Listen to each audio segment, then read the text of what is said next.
Hello and thank you for watching my video. My name is Astrid Krasniqi. I'm authorized CCNA and CCNP Cisco trainer. Now we are moving to section 11.3, basic network performance of chapter 11. It's a network. This is CCNA semester 1, introduction to network. Now, interpreting Icmp messages. The ping command provides a method for checking the protocol stack, an IPv4 address configuration of host, as well as testing a connectivity to local or remote destination host.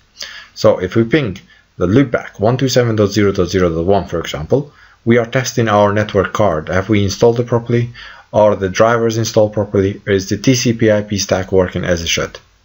We can use a ping to test if we have a communication with a local device on our local network, or we can use a ping to test if we have a connection or communication with a remote device on a remote network. The iOS ping indicators. Now there's a different messages they kind of come back from. It's going to yield a different indication of Icmp message. When you send an echo, you want to receive a reply. If you get exclamation mark, it means that everything is working and the destination has replied to you. If you get a dot or dreaded dot, it means that it's not working. There's no message coming or echo reply coming from the destination. If you see a U, it means that there's a device or router that has sent you unreachable message. We can use extended ping. Now if we just say ping and then the IP address 192.168.1.1, for example, that just means that you're testing is there communication between you and that device. But it's going to use the closest interface to the ping. It's going to choose, for example, take the defaults. If you don't want to take defaults and if you want to adjust what ping you're using and so on, then you can use extended ping. How you use extended ping is if you just write ping on the global configuration mode. If you just write ping on the privilege mode rather than ping and then the IP address. Just ping, hit enter. And then you're going to get lots of messages asking you, okay, what protocol do you want to ping? IP? Okay, I'll just press enter. You don't need to type IP there. And target IP address. What is the IP address that you want to ping? Repeat count. For example, okay, how many ping do you want to send? Here we put 1000. Default is 5. If you just press enter, it will ping 5 times. Datagram size 100. Timeout in seconds is 2 seconds. Extended commands. Do you want to go to the more extended commands? Yes. By default is no. If you type enter here, it will just start pinging. Send the 1000 pings that we send here. So if you type yes, then it will ask you what source do you want to ping it from. Well, I want to ping it from loopback, not from the closest, but I want to ping it from another source. And type of service, like a quality of service. Do not fragment. Do you want to set that bit? No. Validate reply? No. Everything else we took as a default, and we can see that we have a 1000 exclamation mark, which means that ping did work, and we have a success rate 100%. Then we have a Traceroute messages. And a Traceroute returns a list of hops as the packet is routed through a network. So for every hop, you get a message. Okay, it's gone through here, it's gone through here, and so on. The form of the command depends on where the command is issued.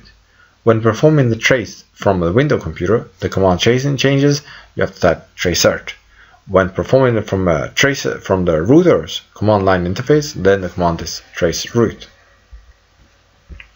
Network baseline. One of the most effective tools for monitoring and troubleshooting network performance is to establish a network baseline.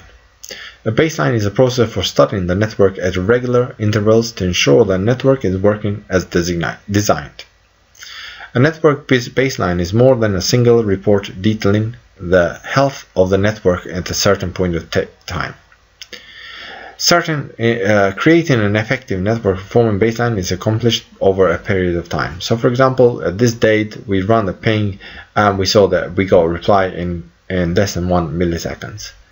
Now in this date we run the same ping on the same device and the reply, the time has increased.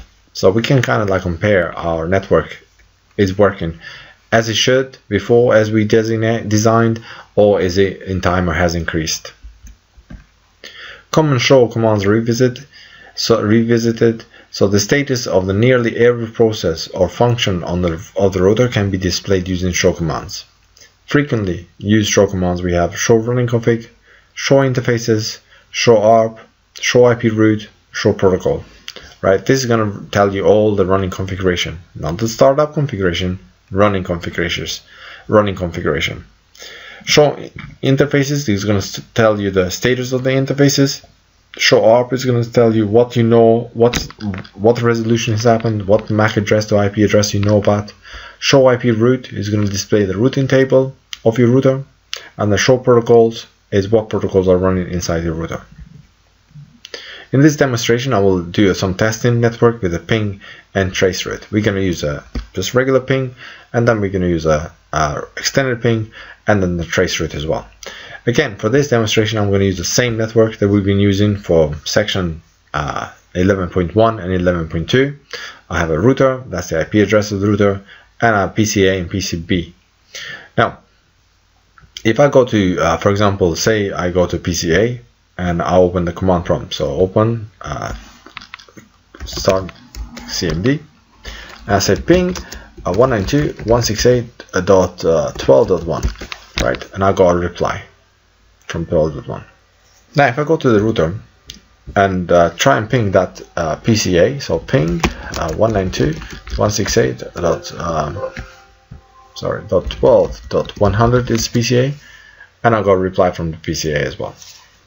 When we look at the PCA, for example, the reply timers, the time 229 milliseconds, 180. So you can take a baseline. Okay, what's the average? So you can do a continuous ping, so -t in the end, and it's going to run ping for like, I don't know, run it for like, this is going to run forever, but you want to run it for like a minute and try and find out the average timer that you have in here.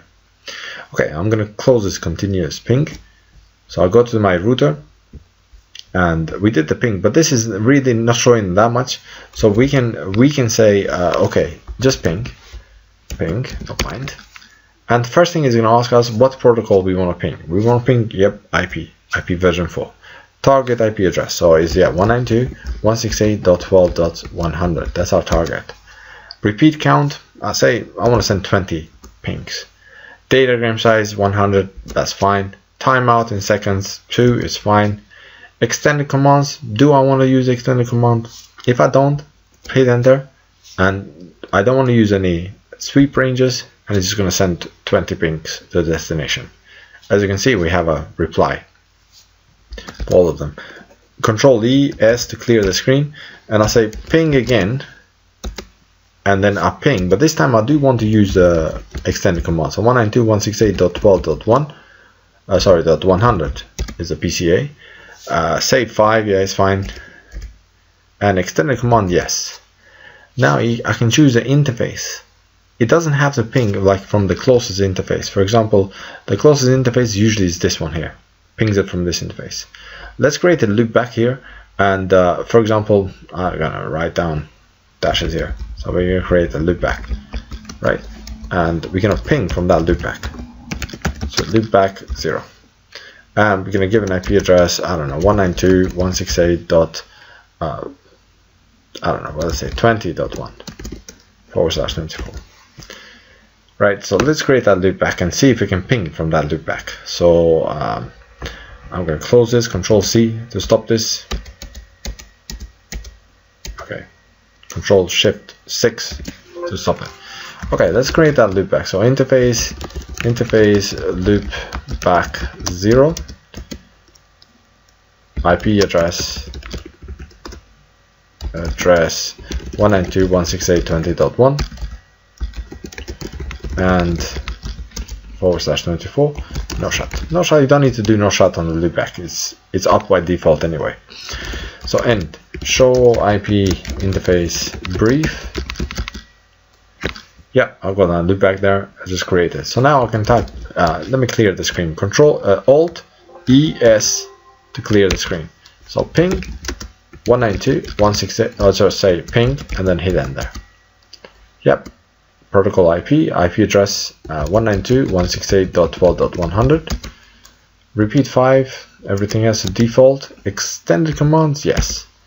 The source address, I can put 192.168.20.1. That's the address of the loopback 0, or I can type loopback 0, which means now I'm not pinging from my closest interface. I'm pinging from loopback 0. Hit enter. loop back 0. Type of service, everything else is default, and I'm pinging it from my loop back. Okay. Now that's important because sometimes you can ping from the closest loopback, but you can't ping from the you can ping from the closest interface, but you can't ping from remote interface. So it's important that you ping in. You don't have to always just try. You ping the destination and it's working, but you try from all your interfaces. Now if I go back to the router and do the traceroute, so Control Alt ES to clear the screen, and traceroute on the router 192.168.12.100, and you can see that it's going. This is going to show every hop, but because we have a really small network, we can just see one hop. That's it, to the destination. If we do the same thing from the PC, I go to the PC, and in here it's not traceroute. In PC it's traceroute 192.168.12.1, and here it's going to display every hop as it's going, as the packet is taken to get to the destination. Maximum is 30 hops, so you can see right away you got first hop and it reached the destination. Okay, that has been the demonstration on testing network with a ping and a traceroute.